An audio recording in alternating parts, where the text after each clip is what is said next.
بەناوی خوای بەخشندەی میهرەبان. سڵاوی خوای گەورەتان لێبێ عزیزانم، لە هەرکوێ گەنجوانترین سڵاوی خوای گەورەتان لێبێت. ئومێد دەکەم هەمووتان لەش ساغ و تەندروست بن. کاریگەری نزا و پاڕانەوە لە نەهێشتن و لابردنی بەڵاو مسیبەتەکان تەوەریە میێوارەی بەرنامەکەمان بەرنامەی گفتوگۆ دەبێت. بێگومان سەدان فەرموودەی پێغەمبەری خۆشەویستمان هەن صلی الله علیه وسلم کە باز لە کاریگەری دوعا و پاڕانەوەکانمان دەکەن لە لابردن و دوورخستنەوەی هەر بەڵاو مسیبەتێک کە ڕۆژانە ڕوبەڕوومان دەبێتەوە.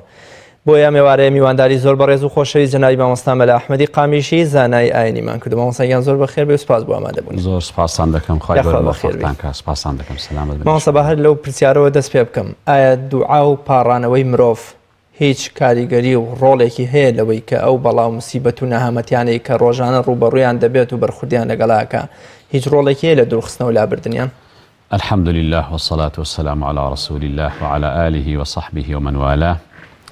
سپاسان دەکەم بۆ ئەم دەرفەتە و بۆ هەڵبژاردننی ئەم تەوەرەیە لە خوای گەورە داواکارین کە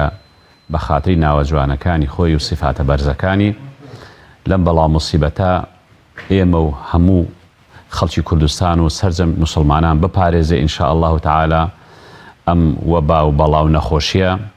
بە سەلامەتی بەسەرماندا ڕاببرێ ئینشاء الله تعالى. خوای گەورە وەڵامی دوعاکانمان بداتەوە یا رب العالمین. خوایە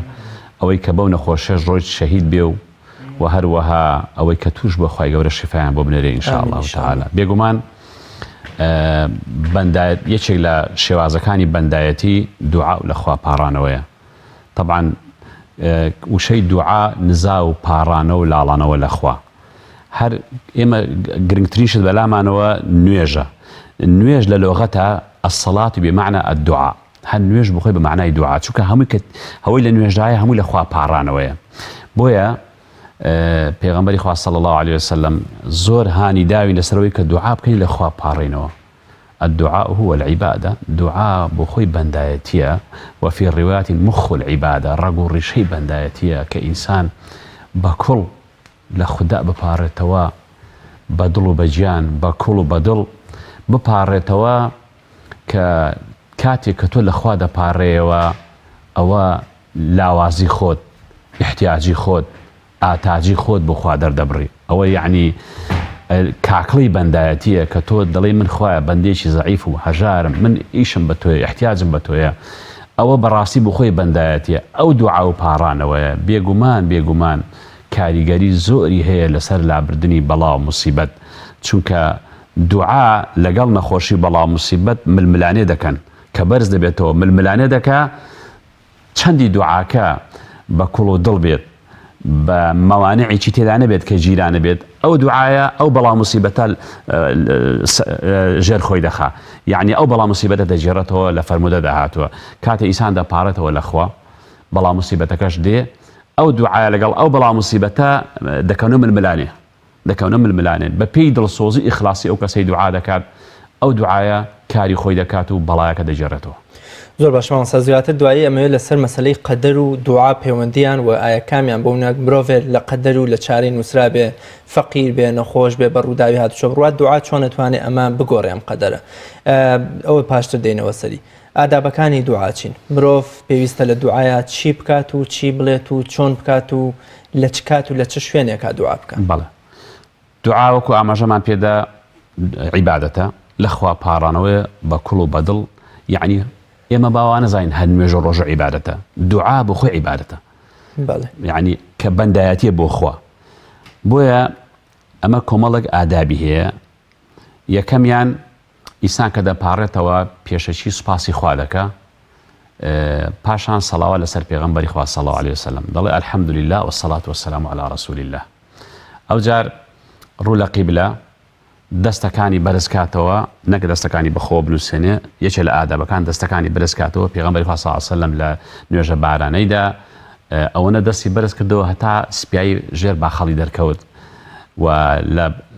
لە شەڕی بەدرە ئەوەنە دەستی بەرز کردەوە تا عەباکەی کەوتە خوارەوە. پێشەوە ئەبوو بەکر بووی هەڵگرتەوە، و هەروەها لە زۆر شوێنی کەش باسی ئەوە کراوە. کەواتە الحەمد لله والصلاة والسلام على رسول الله دەست بەرزکردنەوە ئەمە ئادابێکی دوعایە. ئەمە دووسێ ئادابی دوعایە. پاشان بۆ دوعا هەڵبژاردننی چاکترین کات و هەڵبژاردننی چاکترین شوێن هەڵبژاردننی چاکترین کات مەسەلەن لە ڕەمەزانە ئینسان دوعا بکە لە عەرەفەیە ئینسان دوعا بکە لە کۆتایی سولسی ئەخیری شەوە یعنی سەعاتێک پێش مەلا بانگان بانجی بەیانی یان سەعات و نیوێک یان 2 سەعات ئینسان و هەروەها لە دوای نوێژە فەرزەکان ئینسان دوعا بکات لە کاتی ڕۆژ و شکاندندا چ ڕۆژی سنت بێت چ ڕۆژی فەرز بێ ئینسان دوعا بکات و هەروەها لە شەو ڕۆژی جومعەدا ئینسان دوعا بکات کۆمەڵێک کاتی و بەیانیان والمستەغفرین بالأسحار خوای گەورە باسی ئەوانە دەکات کە لە بەیانیاندا لە خوا دەپاڕێنەوە بۆیە ئینسان هەوڵدا زوو بخەوێ بۆی بەیانیان زوو هەڵسێ یان شەو نوێژ بەیانیان پاڕانەوەی بەیانیان زۆر گەورەیە ئەمە هەڵبژاردننی چاکترین کات زۆر گرنگە ئەنجا هەڵبژاردننی چاکترین شوێن مەسەلەن ئینسان لە مەکە و مەدینە بپاڕێتەوە جیاوازی زۆر لەگەڵ شوێنەکانی کە لەوێ هەموو شتەکان مەسەلەن نوێژە لە مەکە بە 100,000 لە مەدینە بە 1000 کەواتە دوعاکانیش بە هەمان شێوە ئەوەندە هەڵبژاردننی چاکترین کات بۆیە ئەو کەسێک کە لە مەکەیە دەبینی دوعاکەی ڕاستچکۆ شوێنی وحیە ئەو شوێنە گەورەترین شوێنە ئەبێ زۆر پاڕێتەوە لە عەرەفە لە کات ڕۆژی عەرەفەدا لە کاتی حەجە پاڕانەوە ڕاستەوە خۆیە وەکو خەت سەریع وایە بۆیە وەکو نوکتەیەکی خۆش بۆ بینەرانی بەڕێز کاتی خۆی خەڵکانی ئێمە معلوماتیان کەم بووە بە تایبەتی خەڵکی عەشائیری خۆمان زۆر دڵساف و مخلیسن کە هیچێک چوە لە کاتی حەجا بووە کە چوە لە پاڵی بەیتا لە خوا پاڕاوەتەوە وتێتی خوایە ئەوە من خۆم لە ماڵەکەی تۆ هاویشت خوایە عەفوم کەی ئەگەر ئەو کەسەی هەمەی کوڕمی کوشتووە بێ خۆ بخاتە ماڵەکەم و عەفو یەکەم ئەمە لە ئیخلاسی ئەو قسەی کردووە لە دڵسۆزی ئەو قسەی کردووە ئەنجا چاکترین شوێنیش مەسەلەن کابرا هەبووە وەکو جارێکیان کابراایکی دەشتەچی وە عەرەبێکی دەشتەچی کە معلوماتیان کەم بوو نەشارەزا بوون هاتووە بۆ مەدینە و لە پاڵی گۆڕی پێغەمبەر صلی الله علیه وسلم دەپاڕایەوە لە خوا ئیمامی عومەر گوێی لە پاڕانەوەکەی گرتبوو کابرای دەشتەچی چۆن دەپاڕایەوە لە خوا جا سەفای قەلب ینی دڵسۆزی زۆر گرنگە بە کوڵ و بەدڵ لە پاڵی قبری پێغەمبەری خوا سەڵام دەپاڕایە دەیگو یا ڕەبی خوا لە پێغەمبەر نەدەپاڕایە بۆی بە هەڵە تێنەگەن بینەران دەیگو یا ڕەبی خوایە ئەمە گۆڕی خۆشەویستەکەی تۆیە ئەمە گۆڕی خۆشەویستەکەی تۆ صلی الله علیه وسلم ئەمە لێت دەپاڕێمەوە عەفوم کەی جا یا ڕەبی خوایە ئەگەر عەفوم کەی خۆشەویستەکەت خۆشحاڵ دەبێ منیش ڕزگارم دەبێ شەیتانیش کە دوژمنتە ئەویش خەمبار دەبێ الله یا ڕەبی خوایە ئەگەر عەفوم نەکەی ئەوە خۆشەویستەکەت کە پێغەمبەری خوایە خەمبار دەبێ شەیتان کە دوژمنتە خۆشحاڵ دەبێ منیش کە بەندەی تۆم دەفەوتێم یا ڕەبی خوایە چۆن خۆشەویستەکەت خەمبار دەکەی و دوژمنەکەت خۆشحاڵ دەکەی من عەفو ناکەی خوایە عەفوم کەی ئەڵێ ئیمامی عومەر کە گوێی لەو پاڕانەوەیە بوو وتی یا ڕەبی خوایە منیش بە دوعای ئەو عەرەبیە و دەشتەچی لە دەپاڕێمەوە خوایە ئەوە منیش داوا لێ دەکەم عەفوم کەی جا شوێن زۆر مهمە تۆ مەسەلەن لە ڕەوزەی شەریفە بپاڕێەوە لە خودا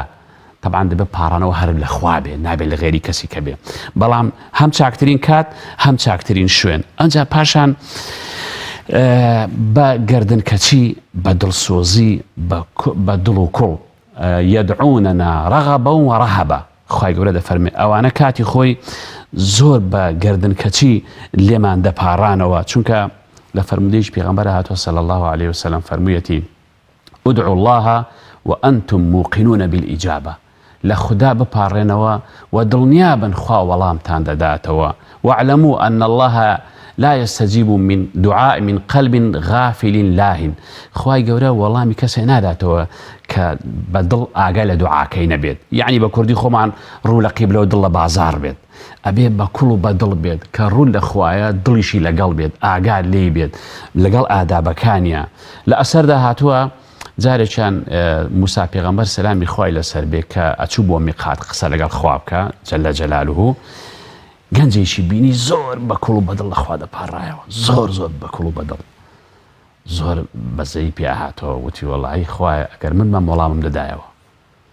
دوایی چوو لە میقاتە خزمەت عەرزی خوای گەورەی کرد خوای گەورە فەرمووی موسا تۆ لە من بە ڕەحمتر نییە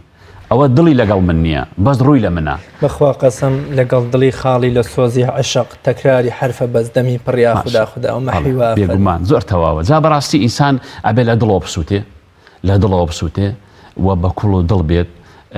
ئەماش بۆ خۆی یەکێکە لە ئادابەکانی دوعاکەواتە وتمان دوایەوە کە ڕوو لە قیبلە بێ بە حەمد و سوپاس و سەڵاوات دەست پێ بکات و پاشانیش چاکترین کات هەڵبژێرێ و چاکترین شوێن هەڵبژێرێ ئەو جار بە کوڵ و دڵ بێت پاشان پەلە نەکات ئەگەر تەواوی کەم ئادابەکان هەندێک ماوە پەلە نەکات لە وەڵامدانەوەیدا مەسەلەن خەڵکێکەیە زۆر بەپەلەیە پەلە نەکات چونکە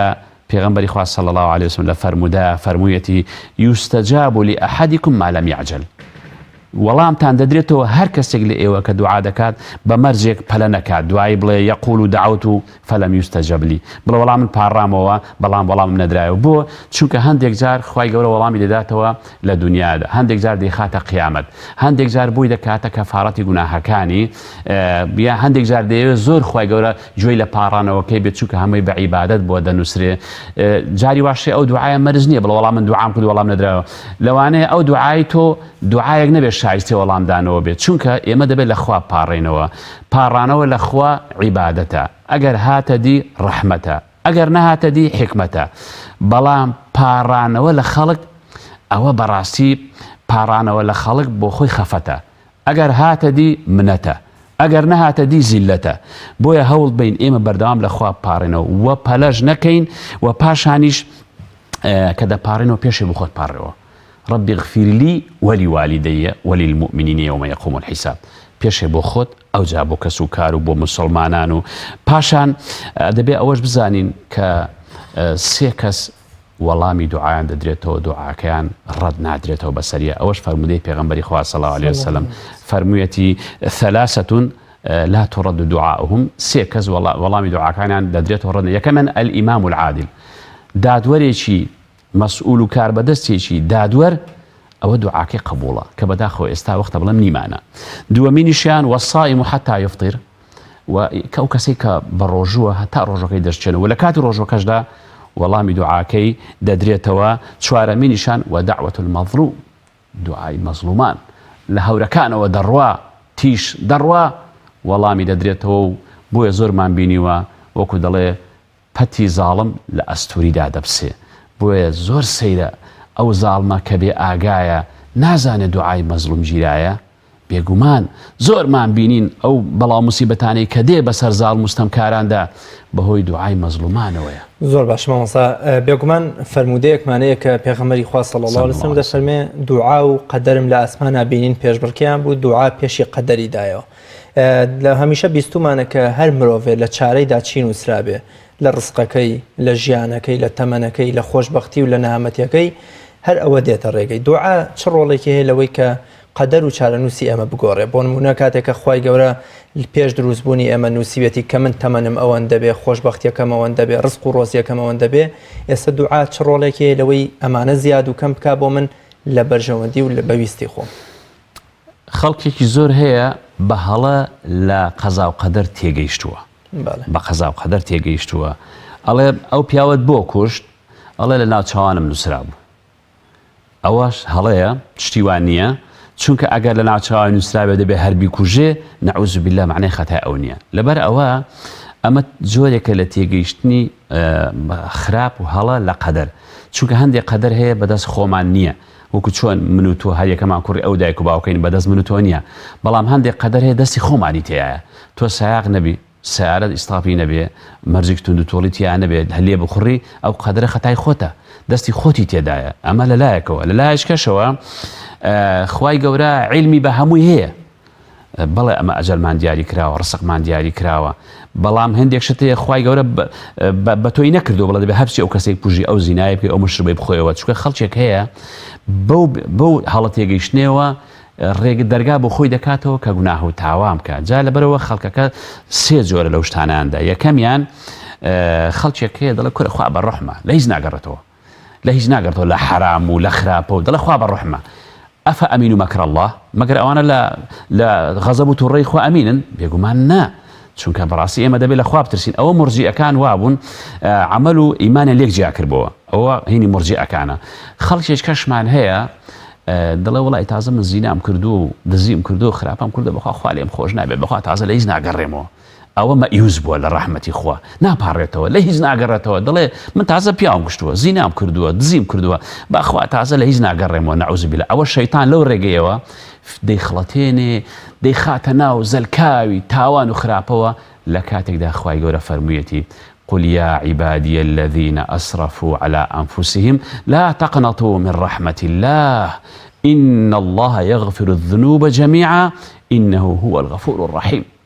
أي بند كانم أي بيغمبر صلى الله عليه وسلم أي بند كانم بألا رحمة إخوان ما يزمبن أي أواني كتاواني أنزور كردو قناهي أنزور كردوا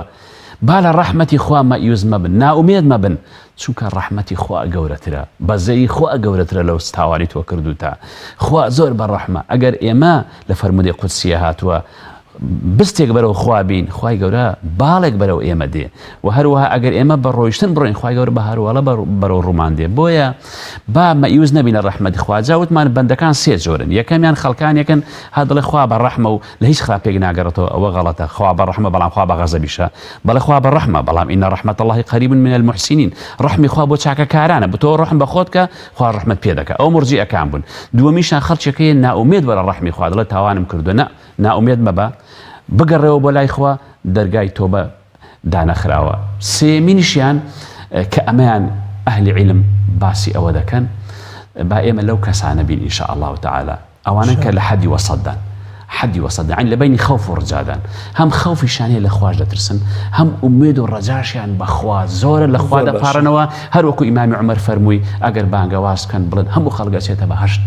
إلا يكز نبي أو أنا الأخوة أترسم أو من بم بلام أجر بانجواز كن بلا هم خلق أشيتها جهنم إلا يكز نبي أو عندهم أميد بالرحمة إخويا كم من بسم بهشت بويا إما باب خمان تماشي خمان كين بلين سباس بو خوا هرچند لتاو چاکان خراپین بلام لتاو خراپانیش چاچین امید نبین بالرحمة إخوا زور لخوا بپارینەوە زۆر باشە مامۆستاگیان چەند پەیوەندیەک وەرەگرین بۆی گوێبیستی پێشنیار و پرسیاری بینەران بین و پاشتر ئینشەڵا وەڵامیشان دەین و درێژ بە گفتوگۆ و بابەتەکەمان دەین خۆشەویستانم چەند پەیوەندیەک وەرەگرین بەڵام ئەگەر بکرێت تەنها لە چوارچێوەی باسەکەدا بێت کە باز لە کاریگەری و گرنگی دوعای لە لابردنی بەڵاو نەهامەتیەکان کاک جەمالم لەگەڵ لە هەولێرەوە کاک جەمال سڵاوی خوات لێبێ بفەرموو چ پێیان و چ پرسیارێک دێ السلام عليكم. وعليكم السلام ورحمة الله. بخيراتي ما وصى أحمد قامشي لكم شكوارتك طلبي خوم لزماني لحتى كان بك وطلب أبوين زور سباسي لكم دس خوشي برنامج كشدي لكم من نفس الشهر لما وصى أحمد يا أوي جرينج إنسان كدعاء دعاء هم مسلمان كانوا عنده توائم رواياتي شنك أجد دعاء توائم رواياتي كي بديناوي هم رواياتي ديننا وكابت مسلمان أجاي ترى أمن زور داري كدعاء كده كم أوجد مسلمان كده دعاء توائم رواياتي لكم لقرر احترام وجدنات زور خوش حالج من كمان وصى أحمد مديت ولا شاشة تلفزيون زور سباسي لكم زور سپاس بۆ پەیوەندیەکەت و پرسیارەکەت گەشت و دوای وەڵامت بۆ وەرەگرمەوە سۆران لە عەربەت کاک سۆران سڵاوی خوات لێبێ فەرموو. وعليكم السلام ورحمة الله وبركاته. زۆر سپاس عليك السلام. بخيراتني ما وصاي بريزكين طي قولت باداشتي بخيري باتو إن شاء الله. زۆر سپاس. من كم خوش بو بوالد دست بكم كمالكي كوري دينار رضا رحمتي خويا اللي بين أفرميلو صادق من قرابو ولا خويا كروردقار أفرميل لو كعتابي باراني بو. بله. ما بس معلم بس رأتا أوياك دعاء جيران الله خويا كروردقار أجا هر كسيك بدل دعاء كر لخويا جورا. أفرميل لكاتي كاكا لو صاريك بباراني بو روشتي ندرو بو نجبارانا لو كاتدا زور طارئنا ولا خوي پروردگار بلام هیچ نباري. بله. لدواي أوا أفرميت من ما هو بحكم ويك أو صالة قرابون بلا خوي پروردگار تنبالكو خوي پروردگار رحمان تيوكاتو بغي إما وخوي قرب باران ما بباريني. أفرميت لدواي أوا أطارام ونم زاني دمو إغارب وقل الرشق هات. لو كاتدا دسكاني برس كردو بلا بخبو عثمانوتي أي خوي قول السيون أدم بو خوشيسي كتوها تبوع من. هذا أمي ودوت يسوند أدم بو خوشيسي كتو حتى بو من أبي باران ما بو بارين. بله. أفرمي والله أو عبد الرشاد لو كاتا بيش أو يكد سكان دام يتسرزوين قال والله لو كاتا هوريك هاتو باران باري. بۆیە فەرمێ دوایی چوومەوە پێم وتم تۆ چۆن ئەزانی خی گەورە تۆی خۆشەوی وتی دەبەر ئەوەی کە ئەزانم کە خی گەورە منی خۆشەوی کە خی گەورە منی هیدایەتدا بۆسەر ئەم دینە خی گەورە منی ڕێنمایی کردووە خی پرۆگرامی لە باوەڕان جا کردوێتەوە فەرمێ لە دوای ئەوە ئیتوتی بەس بەڵام مالێک ناوی من لە لای هیچ کەسێک نەبی فەرمێ لە دوای ئەوە کاتێکە زۆر باشە کاک شۆرانگیان دەست خۆش بێ پەیامەکەت گەشت بەس لەبەرەوەی کە پەیوەندیگەلێکی زۆرمان هەن ناچارم کە سپاست بکەم سپاس بۆ ئەو بەسەراتە گرنگەش دایکی مونیرم لەگەڵە لە هەولێرەوە دایکی مونیر سڵاوی خوات دێبە فەرموو جەنابەت چ پەیامێک دێ السلام عليكم. عليك السلام ورحمة الله. خوش برنامج لك. زور سپاس. بخيرات الله مصادقكم بعد زور سپاس. إن شاء الله. ما وصلت لي بصراحة ده كان درم زور باشتر كان عندك ده كان درم أواعي بس من الجوز ولا خاطر كسر ليش كان ده كان صار مضالي يتيش بخير كذا ما مدينة بس زور بقليل يعني لك استخواي زور هذا كان قناعكم هي يعني أوكم هي هيك في إخواتنا خوش بقى قدنا كذا بس نازم هم كاتة قليل اليوم كاتة كاتة من فرق بخم وما نازم دارنا هذا كم جابكم ذات وتخلص سپاس بۆ دایکی مونیر لە هەولێر زۆر سپاسی بەڕێستەکەم ئەگەر دوایی باوکی محەممەد لە سلێمانی فەرموو قوربان باوکی محەممەد و دیارە پەیوەندیەکەی باوکی محەممەد عليك السلام ورحمة الله فەرموو ماما ساجان وڵا پرسیارەکەم تۆ لە تەوەرەکەش ئەجەلادا داوای لێبوردنەکەم بنمونەی سام لە سەڵاتدارەی ئێمە زاڵمە زاڵم بێگومان لای مامۆستاش ئاشکرایە کە حەقی خەڵکە زوڵم لە خەڵکەکە هەر کەسێک پشگیری زاڵمکە یا دیفاع لە زاڵمکە هەر حەقی ئەو زاڵمەی هەیە یاخود باڵێن یەک حکمیان هەیە یان تاوەندار نابێت کە تۆ پشت زاڵمێ بگری و نێڵی بکەوێ زۆر باشە پرسیارەکەت گەشت ئینشەڵا وەڵامت بۆ وەرەگرمەوە جەزاکەڵڵا دەستان خۆش بێت زۆر باشە مامۆستا با لە پرسیارەکەی باوکی محەممەدەوە دەست پێ بکەین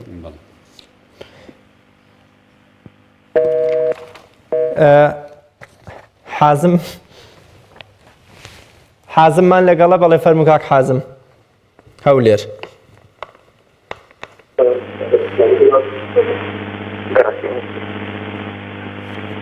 بەڵێ فەرموو کاک حازم لە هەولێرەوە السلام عليكم ورحمة الله. عليك السلام ورحمة الله. السلام عليكم. عليك السلام ورحمة الله. ماشي بلام. سەرچاو کاک حازم فەرموو ئەگەر بە کورتە پەیامەکەت بگەێنی سپاس دەکەم. السلام عليكم. وعليكم السلام ورحمة الله. برازم كوي باشي. سەر هەردوو چاوم. بخيراتي مع مستعد رزقكم. ولا بخيرات مع برازم. فەرموو ئەگەر دەنگی تەلەڤیزیۆنەکەت کسکەیت و ڕاستەوخۆ پرسیارەکەت بکەی هەمووی بەسەریەکەوە چاوەڕێی وەڵامی من نەکەی بۆەوەی منیش و مامۆساش تێبگەین. خاتوو نەسرین لە سلێمانی فەرموو خاتوو نەسرین مرا ئەرێن زەحمەت نەبێ پرسیارم بۆ ئەوەیە بۆ مامۆستا بزانم چی ڕۆژێ بەراتە چوارشەم بۆ کە ڕۆژەکەمان بدە بەراتە یان ڕۆژ پێشەم بۆ شەوەکەی چوارشەم بەراتە ئەمەی ئەو پرسیارە بکەم وەڵی تێنەگەشتم تۆزێ لەسەر خۆ ئەگەر ئێمەسا تۆ تێگەشتی دوای ئەم سێ ڕۆژە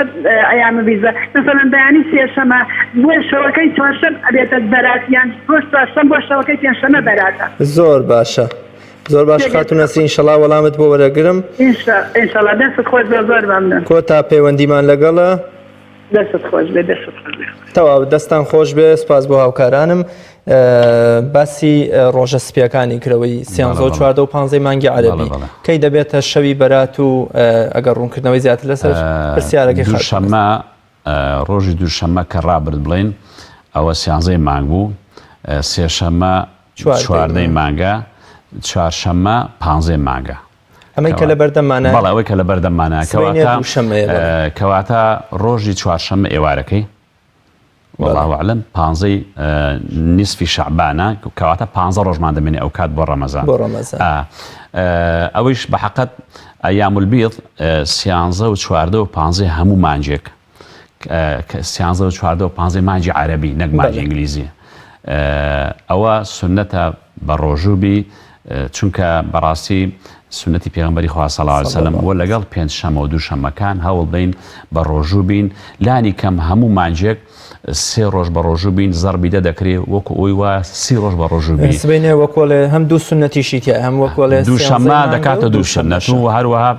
ئەم 3 ڕۆژانە ئەگەر کەسێ بە ڕۆژوو بێ خێری باشی دەست دەکەوێت پێغەمبەری خوا صلی الله علیه و سلم لە مانگی شەعبانە زۆر بە ڕۆژوو بووە بۆ خۆ ئامادەکردن بۆ مانجی ڕەمەزان خوای گەورە بمانگێتە مانجی ڕەمەزان و خوای گەورە لێمان قبوڵ بکە. زۆر باشە باوکی محەممەد ئاماژە بەوە کە ئەگەر خەڵکێک بە دەنگدان بێ بە زیادکردنی ڕەشایی بێ کورە چوزان بە سۆز و خۆشەویستی دڵ بێ پشتگیری زاڵم بکە هەر زاڵمێک بێ ئایا هیچ وە کۆڵێ بەرپرسیارەتی و گوناه و تاوانێکیش ئەکەوێتە لای ئەو بۆنمونە ئەو وەکو زاڵمەکە وایە ئەو بێبەریە لە گوناه و تاوان و خراپەی زاڵمەکە بێگومان خوای گەورە فەرموویەتی وەلا تەرکەنوا إلى الذين ظلموا هەر میل مەکەن بەلایەندا یعنی مەبن بە داردەستی زاڵم لەبەرەوە پێغەمبەری خوا صلی الله علیه و سلم کاتێکە چوو بۆ مەدینە هەندێک ژن و منداڵ مابوون وتی بە ئەوانش دەبێت بێن وتیان ئەوانە خۆ بێن هەر بارگەرانی بەسەرمانە و با لە مەکە بن وتی ڕەشایی ئەوان زۆر دەکەن ڕەشایی ئەوان یعنی ژمارەیان زۆر دەکەن قەڵەباڵغیان زۆر دەکەن طبعا زاڵم ئێمە دروستی دەکەین خۆ زاڵم بە خەڵکێک دروست دەبێت کەوا خۆی دەکاتە کۆیلە داردەست یعنی کە کەسێک درۆ لێبینی خیانەت لێبینی غەدری لێکردی بە هەر جارێ غەدری لێ بکە بۆچی دوو سێ جار بەردەوام دووبارە بێتەوە بەڵێ ئینسان کە یارمەتیدەری زاڵم بوو و هەروەها لەگەڵ زاڵمان بوو ئەوە حیسابی ئەوی بۆ دەکرێت لە ڕۆژی قیامەت لەبەر ئەوە پێویستە وریابین ئێمە ئیسلام تەنها ئەوە نییە نوێژ و ڕۆژ و مزگەوت دەبێت ئەو نوێژ و ڕۆژ و مزگەوتە ئەوە پێمان دەڵێ کە دەبێت ئێمە لەگەڵ عەدالەت بین ئەوەی کە عەدل بێت کەسێک هەر کەسێک عەدل بێت ئەمە دەبێت پشتیوانی لە عەدالەت بکەین چونکە ئەم دینی خوایە بۆیە هاتووە بۆ بەرجەستەکردنی ڕەوشتە جوانەکان و عەدالەت ژیان بە عەدالەتەوە خۆشە ئێستا زوڵمی زاڵمانە وای کردووە ئەم هەموو بەڵاو موسیبەت و ژیان بۆ بە قەیران ژیان بۆ بە ژان ئەوە تا بە زۆرە لە زۆرەکان ئەم بەڵاو موسیبەت و ئەم نەخۆشیانەش کە دێ بەهۆی زوڵم وستەمی خراپەکارانەوەیە ئێمەش بە ئاگری ئەوان جاری وا دەسووتین. زۆر باشە کاک جەمال وا دیارە هاوڕێت تەلەبایەتی خۆت بۆ لە هەفتاکانە باز لەوە کە ئایا دوعا تەنها بۆ مسلمانان بکەین یا بۆ کۆی مرۆڤایەتی با ئێمە وەکۆڵێ بازنەیەکی تر دروست بکەین کە مەبەستمان لە مستەضعەفین و هەژار و خەڵکی بێت تاوانی کۆی مرۆڤایەتی دروستە ئەوانە دوعایان بۆ بکرێت. ئاینی پیرۆزی ئیسلام طبعا سوپاسی دەکەم کاک جەمال سوپاسی دەکەم خوا پاداشی باتەوە ئاینی پیرۆزی ئیسلام کە هاتووە بۆ ئەوەی مستەضعەفین ڕزگار بکە چەوساوەکان غەدر لێکراوەکان یعنی پێغەمبەر صلی الله علیه و سلم لە حلفێکە کاتی خۆی بەشداری کردووە کە ئەو کاتی ئیسلامەتیش نەبووە یعنی لە هەر شتێک حلف الفضول هەر شتێکەوە مەسلحەتی گشتی تێدا بێت ئێمەی مسلمان بەشداری دەکەین و مادام بەرژەوەندی و عەدالەتە و ئەنجار مەسەلەی دوعا و پارانەوەش ئینسان تەمان دیارە هەموو کەس خۆی لە هەموو کەس لە پێشترە ئینسان دەبێت چاکە بێ هەرچی بێ پێش لەگەڵ خۆی بیکە پێشێ بۆ خۆت بپارڕێەوە ئەوجار بۆ مسلمانان بۆ دەوروبەر و مسلمانان ئەوجار بۆ عامی مرۆڤاتی زۆر ئاساییە چونکە پێغەمبەری خوا صلی الله علیه و سلم کاتێکە لە تایف دەریان کرد خوای گەورە فریشتەکەی نارد فەرمووی ئەگەر ئەمر دەکەی هەتا هەردوو چێوەکە بێکدا دەموو لە ناوێن بەرم پێغەمبەری خوا صلی الله علیه و سلم فەرمووی خوایە هیدایەتیان بدەی ئەو قەومەی من فإنهم لا يعلمون ئەوانە نازانن خوایە داوا لێ دەکەم لەنەوەی ئەوان خەڵکانێکی مسلمان دەربچێت بۆیە ئاینی پیرۆزی ئیسلام دژی مرۆڤەکان نییە هاتووە بۆ ڕزگارکردنی مرۆڤەکان و بەرژەوەندی هەموو مرۆڤەکانی دەوێ هەر بۆیەشە ئەم یاساکانی کە دایناوە یاساکانی گشتگیرە و هەمەلایەنە و ئاینی پیرۆزی ئیسلام ئاینێکی ئومەمی و عالەمی و بۆ هەمووانە. زۆر باش ماوە سەگیان پێش چاوخستنەوەی کار و کردەوە جوانەکانی خۆمان پێغەمبەری خوا صلی الله علیه و سلم دەفەرمێ سێ کەس لە بەنو ئیسرائیل دەچنە ڕاو و شکار بێ بۆ گەشت و کەیف و سەفای خۆیان باوبۆرانیان کا بە ئەشکەوتێکا و بەردێکیش دەرگای ئەشکەوت و هاتنەدەرەوەیان لێ دەگرێ هەر یەکەیان کردەوەیەکی جوانی خۆی باز دەکات ئایا ئێمە بۆ ڕوبەڕووبوونەوەی کرۆنا هەر نەخۆشی بەڵام موسیبەتێ لە ڕابردووە بۆ منە شتێکمان کردوێ لەبەر خاتری خوا بەنهێنی ئێستا دروستە ئێمە هاوشێوەی ئەو سێ بەنو ئیسرائیلیە کار و کردەوەکەی خۆمان بخینەوە پێشچاو و بەو هۆکارە داوا لە خوا بکەین کە بەڵام موسیبەتەکەمان لەسەر لابرێ لە هەندێک حاڵەتە دروستە وەکو ئەوەی ئەوان کە لیان قەوما بوو لەو حاڵەتەدا کە دەنجیان بەی شوێنە نەدەگەیشت چونکە هەندێک جار دوعا عادەتەن بۆچی دوعای شەو زۆر گیرایە لەبەرەوەی نهێنیە لەبەر ئەوەی هەم بۆ خۆت و بۆ غەیری خۆش دەپارڕێەوە جا دوعا بۆ غەیری خۆت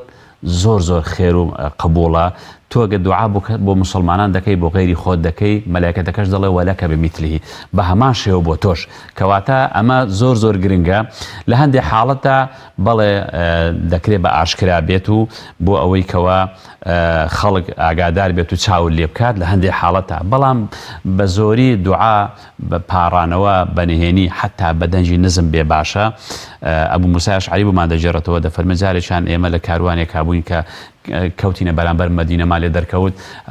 هاوڵان دەستیان کرد بە دوعا و پاڕانە بڵا بەدەنجی بەرز و الله ئەکبەر پێغەمبەری خوا صلی الله علیه و سلم فەرمووی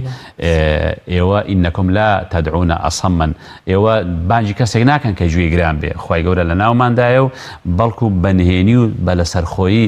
لە خوددا بپاڕێنەوە بۆیە ئێمە ئەبێ بەکردەوە چاکەکانمان زۆر ئاساییە لە خوددا بپاڕێنەوە بەو کردەوە چاکانی کە لە بەرخوا کردومانە لەو حاڵەتانی وەکو ئەوان باسییان کرد بەڵام چیە ئەو کردەوە ئەگەر بۆ خوا بووبێ و لە بەرخوا بووبێ خوای گەورە ئەوە بۆ خۆی ئاگادارە چونکە بەڕاستی سەدەقەش دەفعی بەڵاو موسیبەت دەکە هەروەکو ئەوانی ڕزگار کرد دوعا و پاڕانەوە لەلایەک سەدەقە و لەلایەک هەموو ئەوانە هۆکارن بۆ ئەوەی کەوا لەو بەڵاو موسیبەتانە مسلمانان ڕزگار بین ئینشاء الله تعالى ئێمەش هەوڵ بین هەم سەدەقە زۆر بکەین هەم تەوبە بکەین هەم لەخوا بپاڕێنەوە بۆ ئەوەی ئەم کۆڕۆنایە ئەم پەتا ئەم تاعونە سەردەمی کە هاتووە خوای گەورە بە سەلامەتی بەسەرماندا ڕاببرێ کە لە ناو زاڵم و بێدینانەوە سەرچاوی گرتووە و کە بەهۆی دووری لە خواوە سەرچاوی گرتووە و ئەوە تا جیهانی داگرتەوە دیارە ئەوەش بێ حکمت نییە کۆمەڵە حکمەتی زۆری تێدایە کە لە شوێنی خۆیدا ئەویش دەتوانێت ئینسانی ئیسفادەی لێ بکە زۆر باش مامۆستا فەرموودەمان هەیە کە خاتو عایشە دەفەرمێ پێغەمبەری خوا صلی الله علیه و سلم بە بێتاقەتی و دەموچاوی سوور هەڵگەڕاوێەوە و هاتەوە ماڵ دوای دوورکاتنوێش فەرمووی هاکە خوا دەرگای تۆبە و پاڕانەوەکان لە مرۆڤایەتی داخات لە تاوەی کە ئەمر بە چاکە و نەهی لە مونکەریان پشتگوێ خستووە لە فەرموودەی دیکەشدا فەرمێ کابرا لە سەفەر هاتووەتەوە خواردنەکەی حرامە خواردنەوەکەی حرامە جلوبەرگەکەی حرامە حتا ئەسپەکەی حرامە چۆن خوا وەڵامی ئەم دوعایە دەداتەوە مەبەستمەوەیە ئەو بربەستانە چین کە مرۆڤ ئەگەر 1000 جار دوعاش بکە هیوامان هەیە معاشی بندیواری حیزبێکی بێدینی هەیە دەنگیان بۆەدا کاسپی و کەسابەتەکەی حرامە لەوە چێ بەجۆی لە جۆرەکان سەر لەبەری ژیانی بۆتە حرام ئایا کامانن بربەستەکانی قبول بوون یا وەرگرتنی دوعا ئێمە لەسەر تا باسی ئادابی دوعامان کرد کە کۆمەڵی ئادابمان ڕیز کرد لە شریعەتی ئیسلام داهاتووە پاشان هەندێک مەوانع هەیە هەندێک ڕێگر هەیە کە ناڵێ دوعاکە قبول بێ و گیرا بێت ئەوە زۆر گرنگە ئاگامان لێ بێت چونکە هەر پاڕانەوەکە مەرج نییە یەکێک لەو ڕێگریانی کە ناڵێت دوعاکەت چونکە گە دوعا قبول نەبوو خەلەل هەیە یان خەلەلەکە لە دوعاکەدایە یان ئەو کەسی کە دوعاکە دەکات بزانە خەلەلەکە لە چیدایە جا یەکێک لە ڕێگریەکان ماڵی حرامە بەڕاستی ئینسان کە خواردنەوەکە و خواردنەوەی حرام بوو دوعاکەی وەرناگیرێت لە فەرمودەی پێغەمبەر هاتووە کە دەفەرمێ یا ئەیها الناس إن الله طيب لا يقبل إلا طيبا ئەی خەڵچینە خوای گەورە پاکە بەس پاک قبول دەکا بۆیە خوای گەورە لە حەدیسەکە دەفەرمێ ثم ذكر رجلا أشعث وأغبر يطيل يديه إلى السماء فيقول يا رب يا رب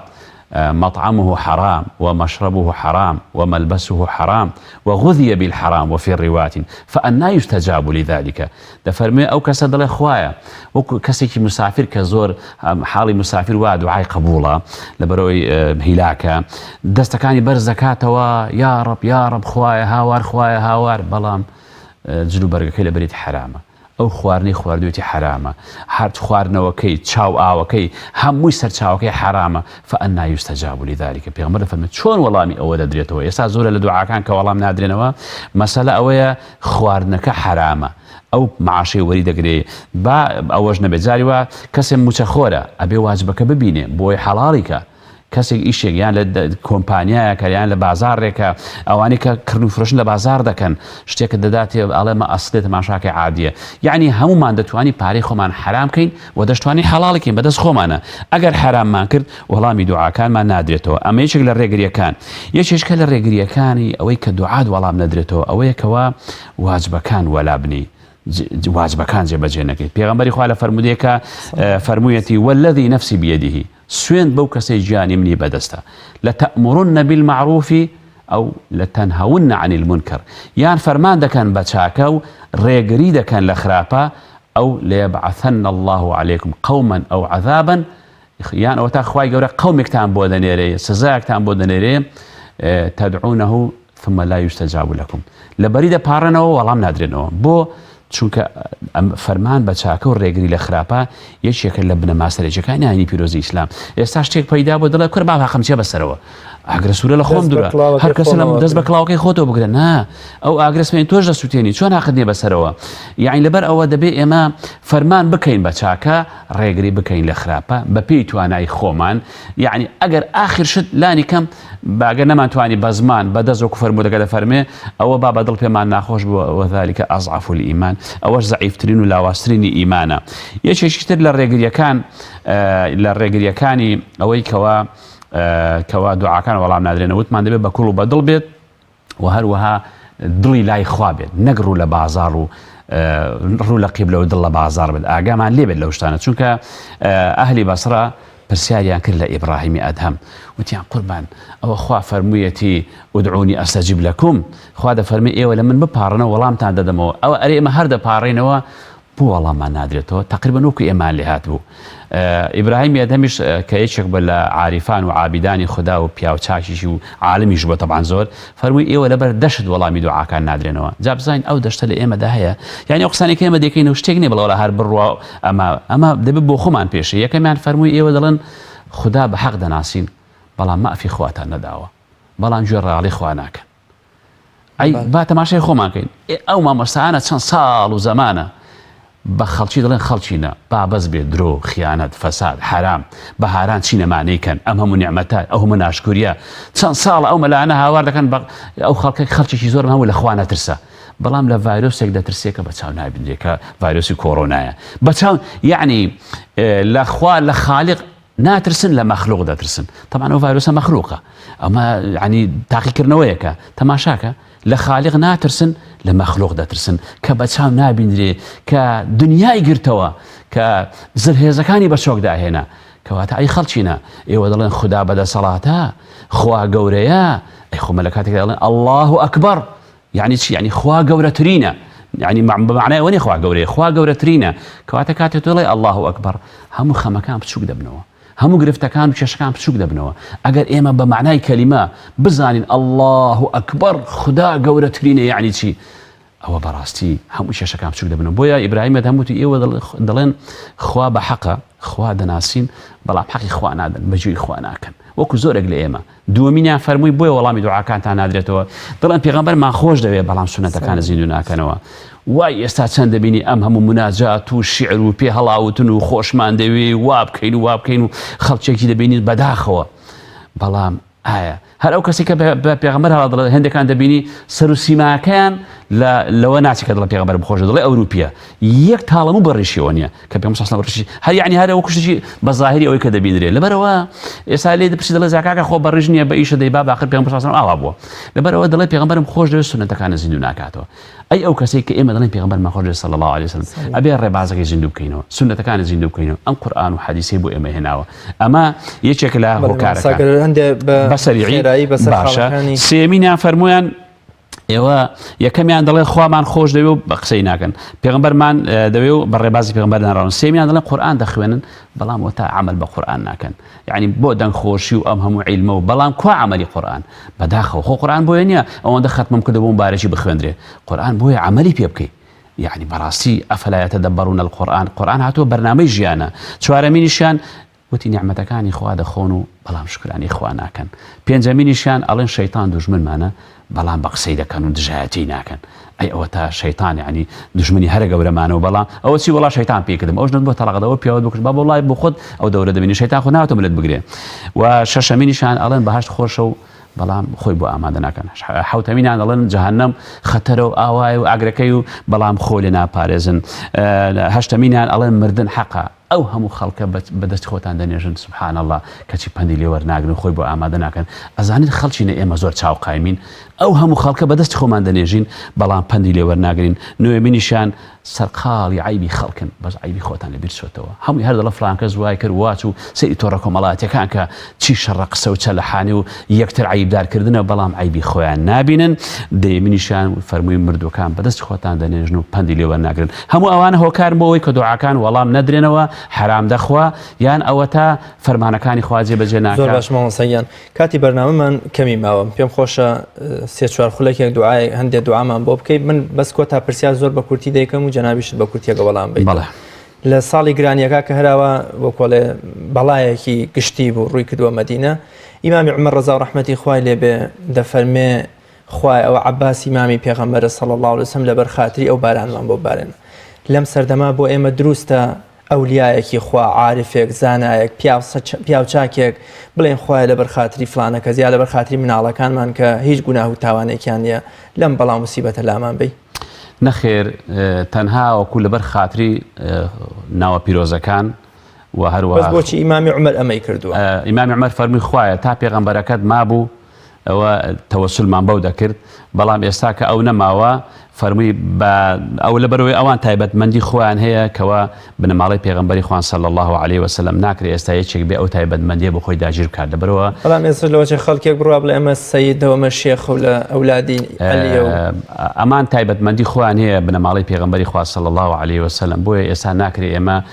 خەڵکێک ئەو لافە و شتە بۆ خۆی هی بکات لەبەر ئەوە ئێمە دەبێت تەنها کە دەپاڕینەوە بە ناوە پیرۆزەکانی خوا بە سیفاتە بەرزەکانی خوا ئەو نەوتونەوەی کە خوای گەورە هەیەتی بە خاتری قورئان کە کەلامی خوایە هەر شتێکەوە شەرعی بێت ئێمە بەو شانە لەخوا دەپاڕێنەوە و بۆ ئەوەی کەوا شتێک نەکەین کەوا هەندێک جار هەندێک شتێک قیل و قالی تێدایە بەڵام بۆچی ئێمە ڕێک ئەو شتە نەگرینکەوە گومانی تێدا نیە زۆر باشە زۆر باش ماڵ سەیان پێم خۆشە هەندێ دوعامان بۆ بکەی بەڵام بەر لەوەی من جەنابەت دەست بە دوعاکەم بکەی ماڵاوایی لە بینەرانەکەم و بۆ کۆڵێ کۆتایی بەرنامەکە دەدەمە جەنابەت کە هەندێک دوعا لە ڕوانگی قورئانی پیرۆز و فەرمودەکانی پێغەمبەری خوا صلی الله علیه و سلم بۆەوەی هەم بینەرانیش چێژی لێ بین و ئەوانیش لەگەڵمانە ئامین بکەن بە خوای گەورە لە بەڵاو ناخۆشی و نەخۆشیەکان دوورمان بخاتەوە بمان پارێزێ. بینەرانی عەزیز و خۆشەویست لەگەڵ جەنابی مامۆستا مەلا ئەحمەدی قامیشی کۆتاییمان بە بەرنامەی ئەم ئێوارەیە ژێنا تا بەیگەشتنەوەیکتر بەخوای گەورە میهرەبانتان سپێم لەگەڵ جەنابی مامۆستا هەندێک دوعا دەکەین و ئێوەش لای خۆتانەوە ئامین بکەن و بەڵکو خوای گەورە ڕەحممان پێ بکە و بەزەیی پێماندا بێتەوە. پێشەوەی دوعاکە بکەم ئەمەوێت دووشت بینەران بێنمەوە یەکەمیان لەم بەڵاو موسیبەتە گەورەترین دوعاکەی یونس پێغەمبەرە سەلامی خوای لەسەر بێت زۆر بڵێن لا إله إلا أنت سبحانك إني كنت من الظالمين کە لە ناو زجیم حوتەکەدا بوو خوای گەورە بەو دوعایە ڕزگاری کرد ئەی ئەوانی کە لە سزنان دیلەکان ئەوانەی بەڵاو موسیبەت بەهۆی ئەم نەخۆشیەوە زۆر بۆ دوعایە پاڕێنەوە لا إله إلا أنت سبحانك إني كنت من الظالمين پاشان سيد الاستغفار ئەو دوعایە زۆر گەورەیە پێی پاڕێنەوە اللهم أنت ربي لا إله إلا أنت خلقتني وأنا عبدك أو دعاء أو كلبري بي بيدا بارتوا باشان دعاكي إبراهيم پیغمبر سلامي خوای لەسەر بێ کە لە ئاگریان هاویشت فەرمی حسبي الله ونعم الوكيل حسبنا الله ونعم الوكيل بۆ دوعایانە ئێمەش ئینشاء الله دەپاڕێنەوە دەڵێن یا ربی خوایە بە خاتری ناوە جوانەکانی خۆت و سیفاتە بەرزەکان بە خاتری قورئانی عەظیم یا ربی خوایە ئەم بەڵاو موسیبەتە ئەم نەخۆشیە ئەم کۆڕۆنایە بە سەلامەتی لەسەر خاک و وڵاتمان تێپەڕیکەی یا ربی خوایە ئەوانەی توش بوون شیفایان بۆ بنێری و خوایە لە بەڵاو موسیبەتەکان ئێمە و سەرجە موسڵمانان عالەمی ئیسلامی خوایە لەم قەیرانانە ڕزگارماکەی یا ربی خوایە عاقبەتی هەموو لایەکمان بەخێر بجێڕی ئەی ئەو خوای کە ئیبراهیمت لە ئاگر ڕزگار کرد ئەی ئەو خوای کە یونست لە ناو زەجی ماسیەکە دەرهێنا ئەی ئەو خوایەی کەوا دایکی دڵی دایکی موسات خۆش کرد یا ربی خوایە خۆشی و شادی بخێ وڵاتمان و سەرجە موسڵمانان یا ربی خوایە بە خاتری ناوە جوانەکانت ئێمەی موسڵمان زەلیلین ئێمەی موسڵمان بێدەسەڵاتین خەتایەکەش زۆربەی خۆمانە یا ربی خوایە عەزیزمانکەی بەم ئیسلام و ئیمانە یا ربی خوایە بەم ئیسلام و ئیمانە موسڵمانان سربرزكي خوايا اللهم أعز الإسلام والمسلمين وأذل الشرك والمشركين يا ربي خوا برحمة خذ رحمة بيبكي والله دعاء كان مع بديت ويا رب العالمين يا ربي خوا إما هرتو من يا الله خوايا درجاي رحمتي خود مع اللي يبكي يا فتاح افتح لنا أبواب رحمتك برحمتك يا أرحم الراحمين وصلى الله على سيدنا محمد وعلى آله وأصحابه أجمعين. جزاك الله خير. يا أخوة دس خوجي ما